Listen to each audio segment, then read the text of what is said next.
አላህ Subhanahu Wa Ta'ala የሙሳን እናት ከፈለሽ እያጠባሹ በነፃነት ፊት ለፊት አሳድጊ ምንም ድብቆሽ ያስፈልገውም አላህ ይጠብቀዋል ነው።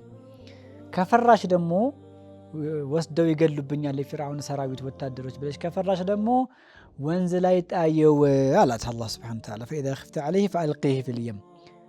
ከዛ ምን አይነት ዋስትና ገባላት? ወላ ተኻፊ እንዳትፈሪ ወንዝ ላይ ጣየዋለሁ ብለሽ ወላ ተሕዘኒ ማዘንም ደግሞ እዝነት ውስጥ ደግሞ እንዳትገቢ አብሽሪ ኢና ራዱሁ ኢለይኪ እኛ ወደ አንቺ መላሾቹ ነን እንመልሰዋለን። ወንዝ ላይ ጣልሽው አይደለ ጥየው ቀረው በቃ ልጄን ወንዝ ላይ ውሃ በላው ብለሽ እንዳትሰጊ የሆነ እለት ወደ አንቺ መላሾቹ ነን አላት አላህ Subhanahu Wa Ta'ala።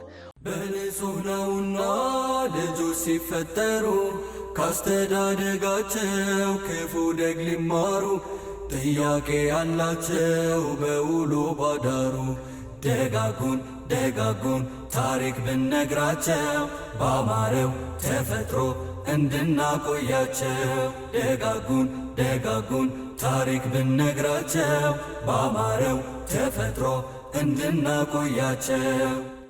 بسم الله الرحمن الرحيم الحمد لله رب العالمين الصلاة والسلام على أشرف خلق نبينا محمد وعلى آله وأصحابه ومن تبعهم بإحسان إلى يوم الدين. أما بعد ودنا تكبراتشو يا أفريكا تلفزيون تملكاتو تشاتشين على الفطرة ويم دقمو يا أفلانت ملكوتش تسنيو بروغراماتشين برمضان مكنيات تقوارتو نبرا كرمضان بوهالا ጀምረናል ማለት ነው። ኢንሻአላህ ፕሮግራማችንን ከዚህ ቀደም እንደምታደርጉት ፕሮግራሙን በደንብ እየተከታተላችሁ እንድትማሩበት ተስፋ አደርጋለሁኝ። ካጠገብ ያሉ ወንድሞች ልጆች ደግሞ አሉ። ከነሱ ጋር ደግሞ ዛሬ ከባለፈው ካቆምንበት ታሪክ ላይ አብረን እንቀጥላለን ማለት ነው ኢንሻአላህ። መርሐባን ያንተ ስም ማን ነበር ያልከኝ? ረያን። ያንተስ? ከማል መሐመድ። ያንተስ? ሐምዳን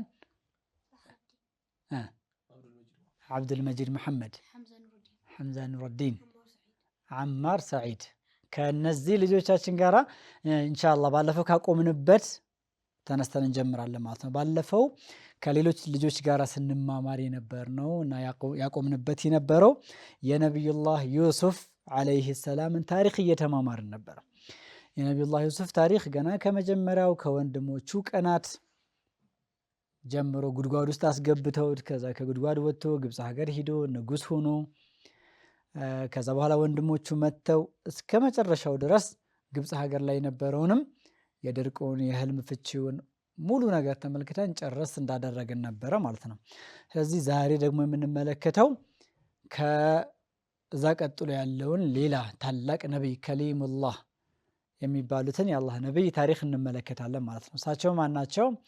ነብዩላህ ሙሳ አለይሂ ሰላም ታሪክ እንጀምራለን ማለት ነው ዛሬ ኢንሻአላህ። ባለፈው ላይ እንዳየነው ዩሱፍ አለይሂ ሰላም ወደ ግብጽ ሀገር አባቱንም ዘመዶቹንም ሁሉንም አምጥቷቸው ነበረ። ግብጽ ላይ የተከበረ ቦታ ተሰጥቷቸው ነበረ። የግብጽ አስተዳደርም ሆኖ ነበር ዩሱፍ አለይሂ ሰላም። እነዛ የያዕቁብ ልጆች በአጠቃላይ እዛ የተከበሩ ልጆች ሆኑ እስራኤል ይባላል። ነብዩላህ ያዕቁብ አለይሂ ሰላም በኑ እስራኤል የእስራኤል ልጆች ይባሉ ነበረ ማለት ነው። የያዕቁብ አለይሂ ሰላም ልጆች እዛ ግብጽ ውስጥ በሚኖሩ ሰዓት በጣም የተከበሩ ታላላቅ ሰዎች የነብይ የሚላክበት ማህበረሰብ ይነበረ ነበር። የግብጽ ህዝብ ደግሞ በእነሱ መገኘት በዩሱፍም አለይሂ ሰላም መገኘት በርካታ በረከቶችን አግኝቶ ነበረ። ዩሱፍ በመገኘቱ ህልሙን በጥሩ ሁኔታ ስለፈታ ሁሉም አገር በድርቅ ሲመታ ግብጽ ግን በድርቅ አልተመታችም ነበር። እንደውም ሌላውንም ሀገር እያገዘች ነበር። በማን ምክንያት? በዩሱፍ አለይሂ ሰላም ምክንያት። በዛ ምክንያት በጣም ህዝቦቹ የተከበሩ ሆኖ ቆዩ ማለት ነው። ከዛ ሲቆዩ ረጅም ዓመት እንትን ሲባል ዩሱፍም አለይሂ ሰላም ሞተ፣ ያዕቁብም አለይሂ ሰላም ሞቱ። ግን ያው ጎሳቸው በኑ እስራኤል የእስራኤል ልጆች ተብለው ብዙ ቆይተው ነበረ። ከዛ መጨረሻ ላይ ግን ከብዙ ጊዜ በኋላ ንጉስ የተቀየረ ጊዜ ከ100 ዓመት 200 ዓመት እያለ ሲመጣ ንጉሱ ተቀየረ። የግብጽ ንጉስ ማለት ነው። የግብጽ ንጉስ ሲቀየር የተቀየረው የግብፅ ንጉስ በኒ እስራኤሎችን መጥላት ጀመረ። እንደገና ማለት ነው። መጀመሪያ ተወዳጅ ነበሩ። ከዛ ይጣላቸው ጀመረ። ለምንድነው እነሱን የተከበሩ አድርገን የራሳችንን ወገኖች ዝቅ አድርገን የምናየው? እንዳውም እነዚህ የተከበሩ አይደለም የኛ የግብፅ የመሬቱ የሀገሪቱ ባለቤቶች እኛ ስለሆነን አገልጋዮቻችን መሆን አለባቸው አለ። ከዛ እነሱን ዝቅ አድርጎ እየበደላቸው እያለ እንዳውም አንድ ቀን ደግሞ ፊርዓውን ተኝቶ በህልሙ የሚያስፈራ ህልም ይመለከታል ፊርዓውን። ከዛ ምን አየ? የሆነ ከሻም አካባቢ የሆነ እሳት ይመጣና ግብፅ ውስጥ የግብፃውያንን ቤቶች እየነጠለ ያቃጥላል፣ እነሱንም ይገላቸዋል። ከዛ የእስራኤል ልጆችን ደግሞ የዩሱፍና የያዕቁብን ቤተሰቦች ቤቶች ደግሞ እየለየ ያልፋቸዋል፣ አይነካቸውም። የግብጾቹ ምን ያደርጋቸዋል? ያቃጥላቸዋል፣ ይገላቸዋል። ከዛ ደንግጦ ከህልሙ ተነሳ። ምንድን ነው? ምን አይነት ህልም ነው? ከዛ ያው መቼም ኢማን የለም ኢስላም የለም። እነሱ እንደ አዋቂ የሚያዩት በሰዓቱ ማንን ነው? ጠንቋዮችን፣ ደጋሚዎችን ነው። ሰበሰበና የዚህን ህልም ፍቺ ፍቱ፣ በጣም አስደንጋጭ ህልምን ያየሁት፣ የህልሜን ፍቺ ፈልጋለሁኝ አላቸው። ከዛ ምን አይነት ህልም ፍቺ ነገሩት?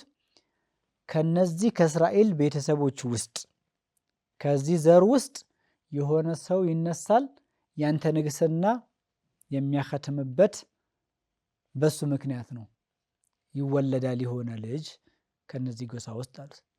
የኔ ንግስና ሊያበቃ፣ ንግስናው ደግሞ ረጅም ዓመት በመቶዎች የሚቆጠር ዓመት ነው ንጉሱ ነው የቆየው።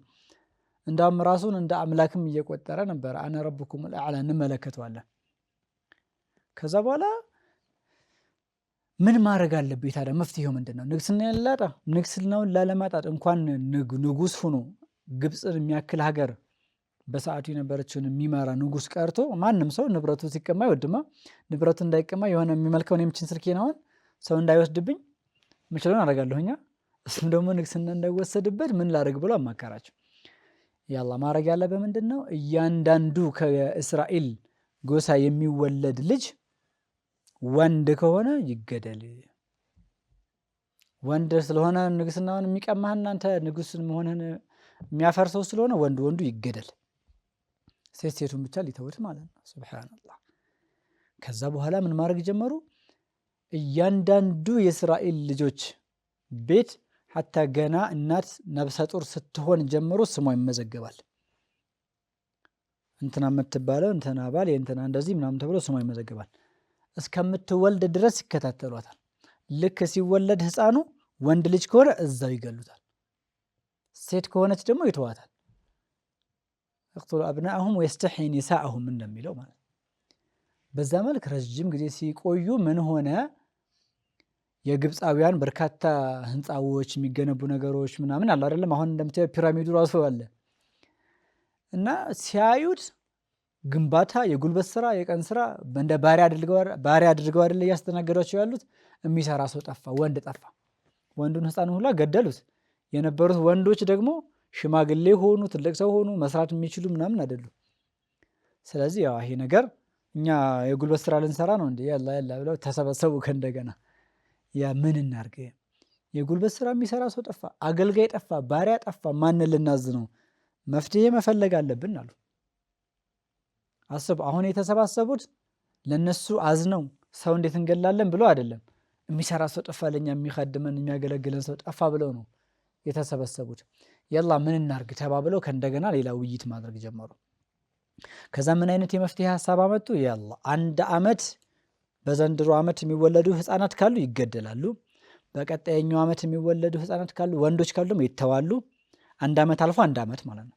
መጀመሪያ ሁሌ ወንድ ከሆነ ይገላሉ። ከዛ በኋላ ደግሞ ምን አረጉ? አንድ አመት አልፎ አንድ አመት። ለምሳሌ ዘንድሮ 2018 የሚወለዱ ህፃናት በሙሉ ይገደላሉ። 19 ላይ የሚወለዱት በሙሉ ይተዋሉ። 20 ላይ የሚወለዱት ይገደላሉ። 21 ላይ የሚወለዱት ይተዋሉ። ልክ እንደዚህ እነዛ የሚተውትን ሰዎች አዝነውላቸው እኮ አይደለም፣ እነሱን የሚያገለግል ሰው ስለጠፋ እነሱን እንዲخدሟቸው ነው። የጭካኔ ጥግ ማለት ነው። በጣም በርካታ ሺህ ህፃናት ናቸው የተገደሉት። በጣም በሚገርም ሁኔታ ፊርዓውን ዓላ ፊል አርድ ወጀዐለ አህለሃ ሽያዕን በጣም በምድር ላይ ተንጠባረረ። ህዝቦቹንም ለሁለት ከፍሎ ባሪያ አገልጋይ ምናምን ብሎ ከፍሎ እየመራቸው ነበር የነበረው። ከዛ በኋላ አላህ ስብሓነሁ ወተዓላ ግን ከዚህ በስተጀርባ የሚሆነውን ነገር አላህ አዋቂ ነው። ወኑሪዱ አን ነሙነ ዐለ ለዚነ ስቱድዒፉ ፊል አርድ ወነጅዐለሁም አኢመተን ወነጅዐለሁሙል ዋሪሲን። እነዚህ ሰዎች ገና ወደፊት እንደዚህ ይፈጠራል ብሎ እያረዱ ነው አይደለ? አላህ ደግሞ ማድረጉ አይቀርም ይሄንን ነገር። ደካማዎቹን የበላይ የነበሩትን ደግሞ የበታች ያደርጋቸዋል። ቀናቶች ተቀያሪ ናቸው። ዛሬ የተመቸው ነገ አይመቸውም። ዛሬ ያልተመቸው ነገ ይመቸዋል። ዛሬ ያለለው ነገ ይኖረዋል። ዛሬ ያለው ነገ አይኖረውም። ዱንያ እንደዚህ ነች ሐለቷ ማለት ነው። ከዛ በኋላ በዛ መልክ እንትን እያሉ እያለ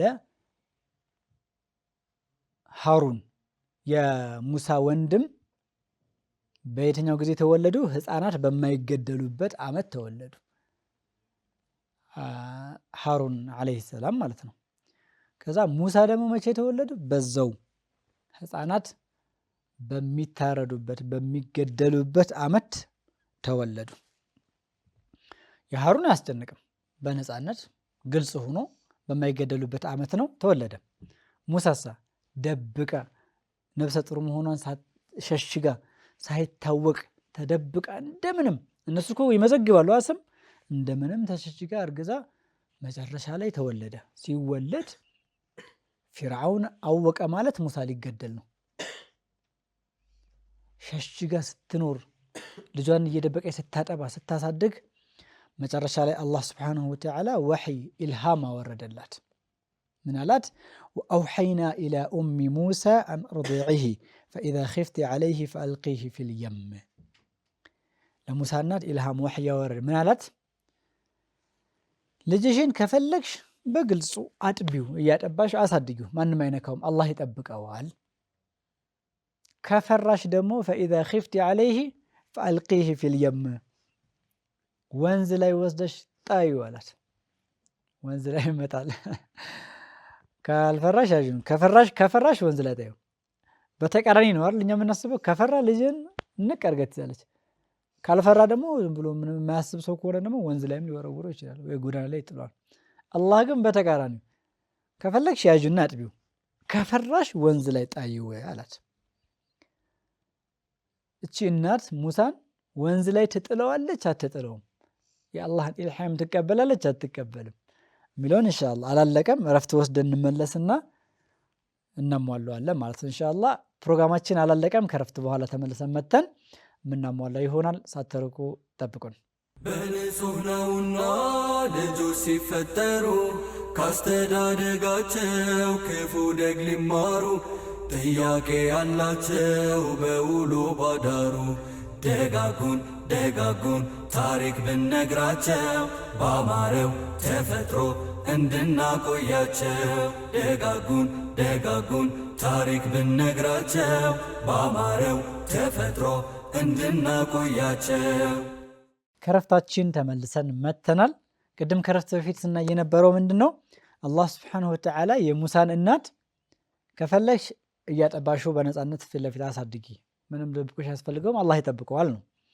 ከፈራሽ ደግሞ ወስደው ይገሉብኛል የፊርዓውን ሰራዊት ወታደሮች ብለሽ ከፈራሽ ደግሞ ወንዝ ላይ ጣየው አላት አላህ ስብሓነሁ ወተዓላ። ፈኢዛ ኺፍቲ ዐለይሂ ፈአልቂሂ ፊል የም። ከዛ ምን አይነት ዋስትና ገባላት? ወላ ተኻፊ እንዳትፈሪ ወንዝ ላይ ጥየዋለሁ ብለሽ፣ ወላ ተሕዘኒ ማዘንም ደግሞ እዝነት ውስጥ ደግሞ እንዳትገቢ፣ አብሽሪ ኢና ራዱሁ ኢለይኪ እኛ ወደ አንቺ መላሾቹን እንመልሰዋለን። ወንዝ ላይ ጣልሽው አይደለ? ጥየው ቀረው በቃ ልጄን ወንዝ ላይ ውሃ በላው ብለሽ እንዳትሰጊ፣ የሆነ ዕለት ወደ አንቺ መላሾቹ ነን አላት አላህ ሱብሓነሁ ወተዓላ። ወጃዒሉሁ ሚነል ሙርሰሊን። ዝም ብሎ ልጁ መመለስ ብቻ እኮ አይደለም። ልጁ ተመልሰው ለእናቱ የማይጠቅም ለአባቱ የማይጠቅም ዝም ብሎ ዙርዬ ልጅ ሊሆን ይችላል። ዝም ብሎ አይደለም የሚመለሰው። ሲመለስ ደግሞ አላህ ምን አለ?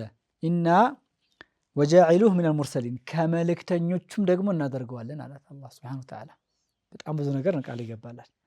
አንደኛ ጣልኩት ብለሽ እንዳትፈሪ፣ እንዳታዝኝም እንዳትፈሪም። ወደ አንቺ እንመልሰዋለን፣ የአላህ ነብይ መልእክተኛ ረሱል ደግሞ እናደርገዋለን ብሎ ቃል ገባላት።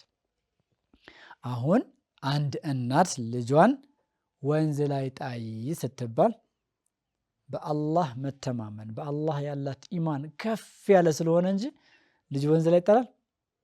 እንደዚህ በትክክል ራሱ ቁንጥጥ ለማድረግ አይጨክኑማ እናቶቻችን። እሷ ግን የአላህን ትእዛዝ ተቀበለች። ከዛ ወንዝ ላይ በሳጥን አድርጋ ወንዝ ላይ አድርጋ ለቀቀች። ሄደ አይኗ እያየው ወንዝ ውሃው ይዞት ሄደ ሙሳን አለይሂ ሰላም። ከዛ በኋላ ለእህቱ ምን አለቻት? ተከተዩ፣ የት እንደሚደርስ እንደመዳረሻው የት እንደሆነ እንደው ዝም ብለሽ ተከታተይ አለቻት። ከዛ በኋላ እሷ መከታተል ጀመረች። ከዛ ውሃውም ሄደ። መጨረሻ ላይ የት ቢሄድ ጥሩ ነው ማለት ነው? ፈልተቀጠሁ አሉ ፊርዓውን ሊየኩነ ለሁም ዐዱወን ወሐዘና፣ ጠላታቸውና ሐዘን ሊሆንባቸው እዛው ፊርዓውን ሰዎች አጠገብ ቀረብ አለ። ከርቀት ሲያዩት የፊርዓውን ባለቤትም ሁሉም የሆነ ሳጥን አዩ። ምንድነው አምጡት ተባለ። ከዛ መጣ። ሲከፍቱት በጣም የሚያምር ደስ የሚል ህፃን ልጅ፣ በዛ ላይ ወንድ ልጅ። ከዛ በኋላ ለፊርዓውን አሳዩት። ምንድነው? ወንድ ልጅ በጣም የሚያምር፣ ይሄን ልጅ ግደሉት፣ ምክንያቱም ከእስራኤል ጎሳ ሊሆን ይችላል አለ። ስልጣኑን የሚወርሰው ከዛ ነው አይደለ? ከእስራኤል ጎሳ ሊሆን ስለሚችል ይሄ ህፃን ልጅ ይገደላል። ከዛ በኋላ የፊርዓውን ባለቤት ደግሞ ምን አለች? አረ በፍጹም ቁረቱ ዐይን ሊ ወለከ፣ ለእኔም ላንተም የአይናችን ማረፊያ ሊሆን ይችላል፣ ላ ተቅቱሉሁ፣ አትግደለው አለች። አጋጣሚ ሆኖ ፊርዓውንም ባለቤቱም ልጅ መውለድ አልቻሉም። ልጅ አላህ አልሰጣቸውም። ስለዚህ ልጅ ይፈልጉ ነበረ ማለት ነው። ስለዚህ ምን አለችው? ለእኔም ላንተም የአይናችን ማረፊያ የሆነ ልጅ ሊሆነን ይችላል፣ እባክህ አትግደለው ብላ ለመነችው። ከዛ በኋላ ፊርዓውን ግን በቃ እምቢ አለ። ግን የእሷን ትእዛዝ ደግሞ መክለፍ አልፈለገም። ምን አላት? ቁረቱ ዐይን ለኪ ወለይሰ ሊ አና፣ ለአንቺ የአይን ማረፊያ ይሁንሽ ከፈለግሽ፣ በቃ ይኸው ተውኩልሽ፣ ለእኔ ግን የአይን ማረፊያ አይደለም ማለት አላህ ሽቶበት ማለት ነው። ከዛ በኋላ ገባ። ከዛ በኋላ ቤተ መንግስት ሄደ። የፊርዓውን ሚስት ወሰደችው። ህፃናትን እያሳደዱ የሚገሉት እነ ፊርዓውን እነ ምናምን ሙሳን አላህ የተወስዶ ሊያሳድገው ነው እዛው ጠላቱ ቤት። ይሄ በጣም የሚገርም የአላህ ሱብሓነሁ ወተዓላ ተአምር ነው። ሰዎች የፈለገ አንተ ላይ ከይድ ለማድረስ ተንኮል ለመስራት ሊያጠፉ ቢያስቡ እነሱ ራሳቸው እንዲንከባከቡ ማድረግ ይችላል አላህ። ገባ እዛ ቤት ሲገባ ህፃን ልጅ ነው። ምን ይፈልጋል? ወተት ይፈልጋል፣ ጡት ይፈልጋል፣ መጥባት ይፈልጋል። አለቀሰ፣ ጮኸ። ሲጮህ የአላህ ከተማው ውስጥ አጥቢ ፈልጉ የሚያጠባ፣ ይሄ ልጅ ሊሞት ነው አለች የፊርዓውን ሚስት። ያላ አሁን ያንን ልጅ ሊገሉ ሲያሳድዱ ስንት ሺህ ህፃናት የገደሉ ሰዎች ሙሳን የሚያጠባ እናት ፍለጋ ከተማ ለከተማ መዞር ጀመሩ ማለት ነው። ከዛ በኋላ ተፈለገ ሲፈለግ አጥቢ ሁላ የፊርዓውን ቤት ነው የሚገቡት። ደሞዙ ብዙ ብር የሚከፈላቸው የፊርዓውንን ልጅ ሊያሳድጉ ነው። የፊርዓውን ልጅ ተባለ አይደለ ሙሳ እንግዲህ እዛ ገባኩ። ስለዚህ እንዳለ አጥቢ የሚባሉ በሰልፍ ይገባሉ። ሊያጠቡት ሲሞክሩ ሙሳ እምቢ። ወሐረምና ዐለይሂ አልመራዲዕ፣ እያንዳንዱን ጠቢ እምቢ አለ። ያለቅሳል ብቻ። ከዛ ሲባል የሙሳ እህት ግን ስትከታተል ነበር አይደል? ያንን ስትከታተል ስለነበረ የት እንደሄደ አውታለች። ሄደች እና መጨረሻ ላይ ምን አለቻቸው? ይህንን ልጅ የሚንከባከብ ለልጁም ጥሩ የሆነ ትክክለኛ አጥቢ ልጠቁማችሁ ወይ አለቻቸው። ከዛ ታውቂዋለሽ እንዲህ ህፃን ልጅ ተራ አላውቀውም፣ ግን ጥሩ አጥቢ እንደሆነች ስለማቅ ነው። እሷ ከመጣች ምናልባት ሊጠባ ይችላል። ይሄን ሁላ ሴት እምቢ ብሏል አይደል? አልጠባ ብሎ የላ ተባለ። ልጁ ከሚሞት ተፈለገ። ሂዳ ለእናቷ ነገረች። የሙሳ እናት ፊርዓውን ቤት መጣች፣ እየተከፈላት ልጇን ልታጠባ የራሷ ልጅ። ይሄ በጣም ተአምር ነው ወላሂ፣ በጣም ነው የሚገርመኝ። እኔ ሁሌም ታስበው ልጇ ነው ፊርዓውን እንዳይገልባት ነው ወንዝ ላይ ጣለችው። ፊርዓውን ቤት አስገባው አላህ። ከዛ እሷ ደግሞ ሁሉም ጡት እምቢ ብሎ እሷ ተፈልጋ መጣች። ከዛ ስታጠባው ጠባ። ከዛ በኋላ ልክ እሷ ስታጠባው በትክክል መጥባት ጀመረ፣ ለቅሶውንም አቆመ። ግን እሷ ልጇን ጥላው ቆይታ ስለሆነ ያገኘችው በቃ በጣም በቃ ተጨንቀ ልጄ ነው ልትናገር ነበር ሳታስበው። ወአስበሐ ፉአዱ ኡሚ ሙሳ ፋሪጋ፣ ልቧ ባዶ ሆነ። በቃ ኢንካደት ለቱብዲ ቢሂ ለውላ አንረበጥና ዐላ ቀልቢሃ፣ ልቧን በኢማን ጠንከር ባናደርገው ኑሮ ልጄ ነው ብላ ልታጋለጥ ነበር። ልጄ ነው ካለች ደግሞ ይገደል እኮ ነው። ጭክን ብላ እንደ ማንኛውም ተራ አጥቢ ማለት ነው፣ አጥቢ ሁና ልጇን ለማሳደግ ጭክን አለች። በኢማን አላህ ቀልቧን ያዘላት። ከዛ በኋላ ልጇን ማጥባት ጀመረች ማለት ነው። ያላ እዚሁ ቤተ መንግስት ውስጥ ቁጭ ብለሽ ቤት ተመቻችቶልሽ እዚሁ ሆነሽ ማጥባት ትችላለሽ። ከፈለግሽ ደግሞ ደሞዝ እየተደረገልሽ እየተመላለስሽ ማጥባት ትችላለሽ፣ በራሷ ልጅ ማለት ነው። ከዛ በኋላ አይ እኔ ቤተሰብ አለኝ እየተመላለስኩ ነው አለች። እየተመላለሰች እየተከፈላት ልጇን ማጥባት ጀመረች ማለት ነው። ከዛ በኋላ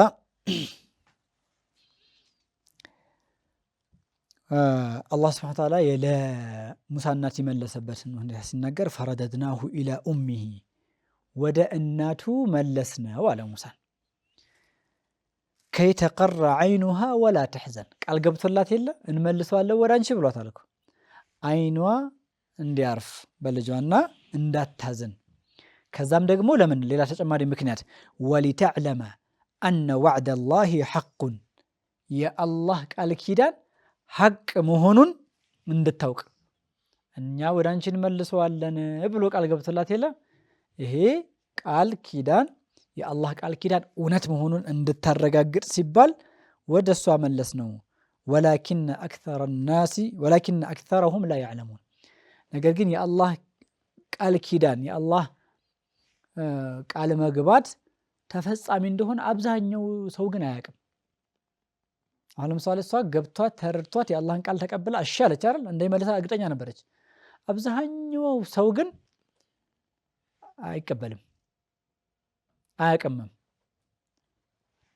ስለዚህ ይህን ነገር አላህ ሱብሓነሁ ወተዓላ መለሰ፣ ቃሉንም ሞላላት ማለት ነው።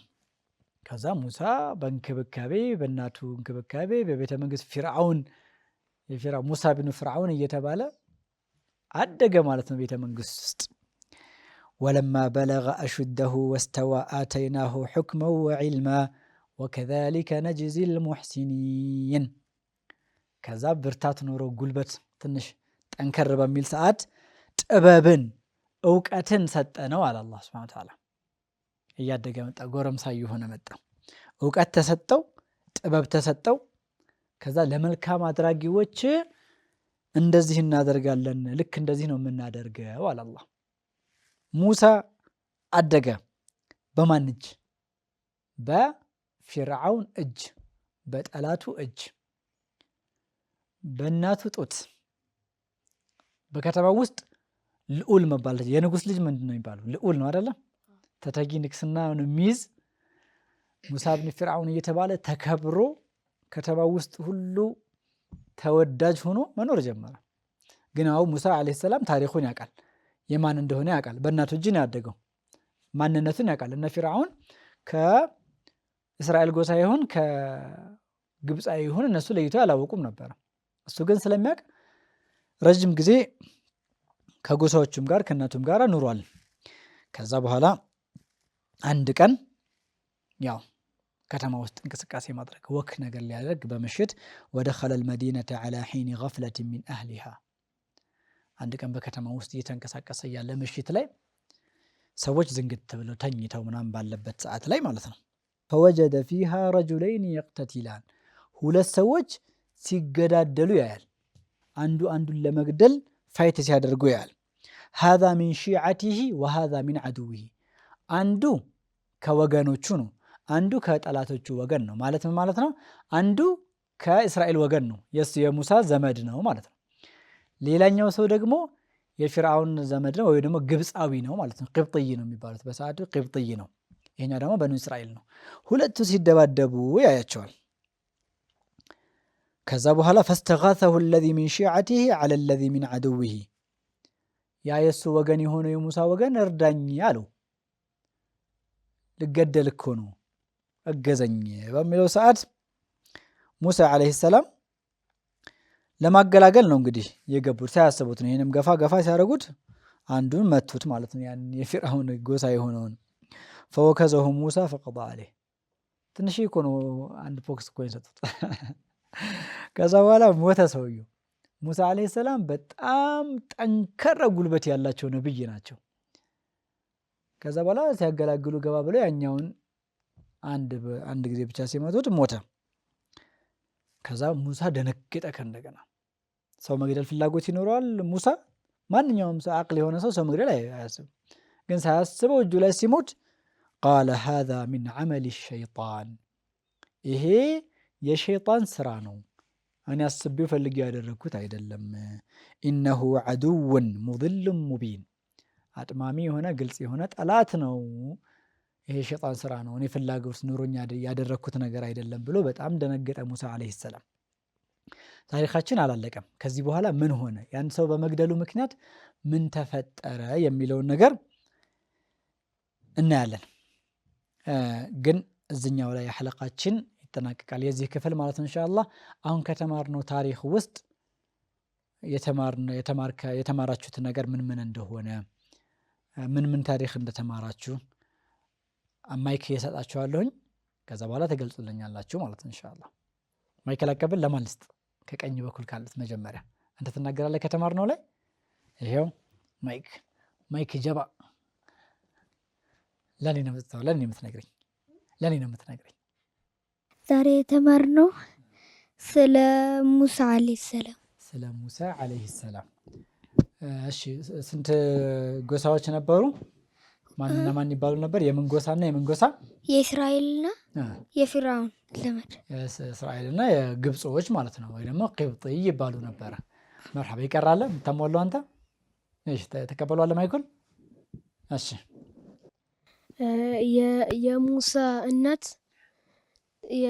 በዛን ዘመን ልጅ የሚገደል ዘመን ነበር። ፊርዓውን ይገላል ነበር። ከዛ እናቱ ጨክና ደብቃ ወለደችው። ከዛም በኋላ አላህ ደግሞ ወይን ራስሽ ጋር ጡት አጥቢ ወይን ባህር ላይ ውሃ ላይ ጣዩ አላት አላህ ሱብሓነሁ ወተዓላ። እሷ ሳፈራ። ከዛም በኋላ አላህ ሱብሓነሁ ወተዓላ ደግሞ ቃል ገባላት መልሼ አመጣልሻለሁ። ከዛም በኋላ ሳፈራ ወደ ባህር ስትጥለው፣ ከዛም በኋላ ፊርዓውን አዩ ከፊርዓውን ጋር። ከዛም በኋላ አምጡ አለ ፊርዓውን። ከዛ ሲያመጡለት ይገደል ሲል ፊርዓውን፣ ከዛ የፊርዓውን ሚስት መጣ። አረ እኔ ፈልገዋለሁ አለች። ከዛ አላህ ሱብሓነሁ ወተዓላ ደግሞ ለነሱ ልጅ አልሰጣቸውም። ልጅ ይፈልጋሉ ነበር። ከዛም በኋላ ራሳቸው ጋር አስቀመጡና ከዛ ጡት አጥቢ ፈልጉልኝ አለች የፊርዓውን ሚስት። ከዛም በኋላ በከተማው እየዞሩ በሰልፍ እየመጡ፣ ከዛ እሱ ደግሞ አልፈልግም ብሎ እያለቀሰ ነበር። ከዛም በኋላ የፊርዓውን እህት ደግሞ እናትየው ተከታታይ ብላ ነበር። የሙሳ እህት የሙሳ እናት ደግሞ እህቱን ተከታተዩ ብላ ነበር። ቆንጆ ማሻአላህ። ከዛም በኋላ የሙሳ እህት መጣ። እኔ አውቃለሁ ጡት አጥቢ ታውቂዋለሽ አለቻት የፊርዓውን ሚስት ለሷ። ከዛም በኋላ አራ አላቆም ይህንን ልጅ አለች። ከዛም በኋላ ሄዳ ለእናትየው ነገረችና እናትየው መታ ትመላለሻለሽ ወይን እዚሁ የኖርሽ ታጠቢዋለሽ ስትባል አረ ዘመድ አለኝ ይመላለሳለሁ አለች። በጣም ጥሩ ማሻአላህ። ፊርዓውን ለምንድን ነበረ ህፃናትን በዛ ደረጃ የሚገል የነበረው? ፊርዓውን በዛን ጊዜ እነዛ ልጆች ሲገል የነበረው በህልሙ አንድ የሚያስፈራ ህልም አይቶ ስለነበር ነው። ያም ህልም ከሻም የሚመጣ እሳት ወደ ግብጽ ይገባና በየቤቶቹ ሲያቃጠለ የግብጽ ጎሳዎችን እያቃጠለ ከዛም በኋላ የበኒ እስራኤሎችን ደግሞ የእንትኖችን እየተወሰ ስለነበር ነው። ከዛ ፊርዓውን ደግሞ በሱም ጊዜ ዓሊም አዋቂዎች የሚላቸው ድግምተኞች ነበሩ። እነዛን ድግምተኞች የሚጠራቸውና የህልሜን ፍቺ ይፈልጋሉ ይላቸዋል። ከዛ ለፊርዓውንም እንደዚህ ብሎ ይሉታል፣ አሁን ካንተ ስልጣን የሚረከብ ሰው ይመጣል፣ ያም ካንተ ስልጣን ይረከባል ሲል ከዛ ፊርዓውን ከነሱ ጋር በመመካከር የሚወለደው ልጅ እንዳለ ወንድ ከሆነ እንዲገደል ማድረግ ጀመረ። አይዋ መርሐበን ኢንሻአላህ። ማይኩን ደግሞ ለሱ ልስተውና አንተ በቁርአን ነው የምትዘጋልኝ፣ እንጨርሳለን። የእስራኤል ልጆች ግብጽ ውስጥ የተከበሩ የነበሩበት ምክንያት ምን ነበረ? መጀመሪያ ማነው ፊርዓውን መጥቶ በኋላ ባሪያ ምናምን ሳያረጋቸው በፊት የተከበሩ የነበሩበት ምክንያቱ ምን ነበረ? መጀመሪያ ላይ ወርተን ነበር ትንሽ የሙሳ ዩሱፍ አለይሂ ሰላም በነ ያዕቆብ ምናምን ምክንያት አይደለም። ከዛ በዩሱፍ ታሪክ ላይ የነበረው በዩሱፍ ምክንያት በድርቅ አለመጋለጣቸው ነብያቶች በመሆናቸው በእነሱ ምክንያት ግብጽ ላይ በጣም በርካታ በረከቶች ስለነበሩ ማለት ነው አይደለም። መርሐባን ሽክራን። ኢንሻአላህ ፕሮግራማችንን ልጃችን በቁርአን ይዘጋልናል ማለት ነው ኢንሻአላህ። ቢስሚላሂ ራህማኒ ራሂም ሰበሐ ሊላሂ ማ ፊ ሰማዋቲ ወማ ፊል አርድ وهو العزيز الحكيم يا أيها الذين آمنوا لم تقولون ما لا تفعلون كبر مقتا عند الله أن تقولوا ما لا تفعلون إن الله يحب الذين يقاتلون في سبيله صفا كأنهم بنيان مرصوص وإذ قال موسى لقومه يا قوم لم تؤذونني وقد تعلم أني رسول الله إليكم فلما زاغوا أزاغ الله قلوبهم والله لا يهدي القوم الفاسقين. شكرا ما شاء الله. يزاريو على الفطرة برنامجنا هني مثل نبرة وكتاس كمن الجنان.